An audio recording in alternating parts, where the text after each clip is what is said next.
Isa ang bayan ng Atimonan, Quezon sa may pinakamayamang kultura at tradisyon. Kaya't ngayon, halina't pag-aralan ang Tabat Atimonan.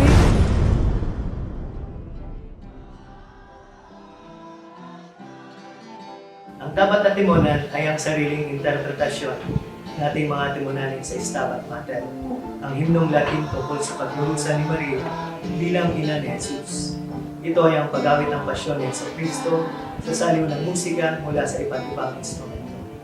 At ayon sa saliksik ng limang guro, musiko at lokal na historiador na si Ginoong Francisco Peñalaude, ang Stabat Mater ay pinakilala sa bayan ng Atimonan ng pura paroko ng Simbahang Katoliko na si Padre Isabelo Martinez noong taong 1917. At mula noong 1920 ay unti-unti na narinig sa mga bahay-bahay ang pag-awit ng pasyon ni Jesu Cristo na may saliw ng musika.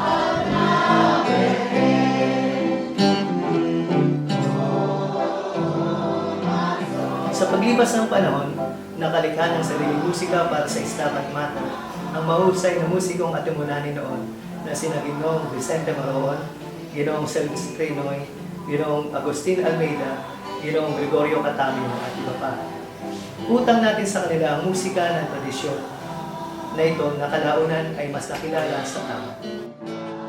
Ang kanilang mga orihinal na komposisyon ay may mga pamagat tulad ng hinagpis, pambungad, pangprosesyon, dapit hapon, kaligatan, dolorosa, matamis na langka, Etche Mater Towa, mainit na kape, makaluma, San Jose, Golgota, Konsehala, hinahanap kita, muling pagkikita, hindi ko akalain, kalayaan, Candelaria, babalik ka rin, pasyon at iba pang musika na kung tawagin ay pasasa.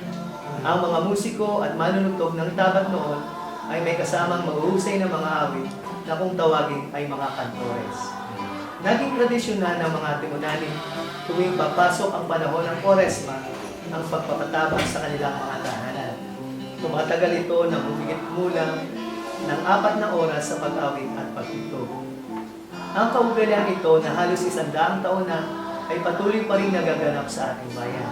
Sa kasalukuyan, ang mga mustikong manunugtog ng tabat ay binubuo ni Francisco Marasigan, Nestor Amador, Efren Rosalda, Pedro Alden Ortula, Nilo Ortula, Sancho Saniel at George Lauden.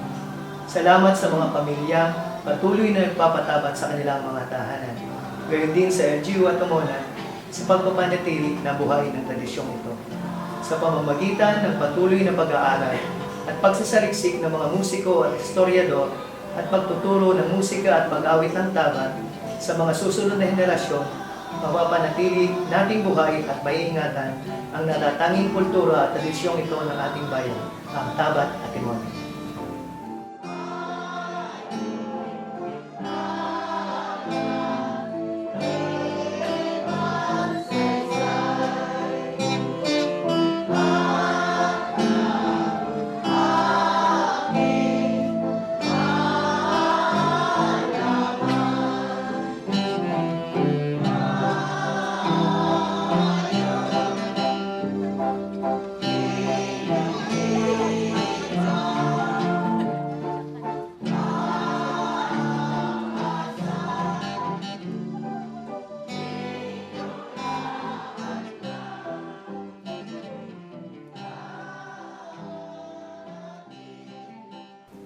Sa kasalukuyan, isa sa pinakamalaking kinakaharap na problema ng Tabat Atimonan ay ang matatanda na mga musikero at mga kantores. So kinakailangan na maituro na ito sa mga susunod na henerasyon para ma-preserba itong ating tradisyon. Isa rin sa magandang naging bunga ng pagkakaroon ng cultural mapping ng pinangunahan ng NCCA or National Commission for Culture and the Arts ay maisama itong Tabat Atimonan sa mga intangible cultural heritage ng ating bayan. So ito ay may dokumento at may isama sa libro na ilalabas ng ating NCCA at ng LGU.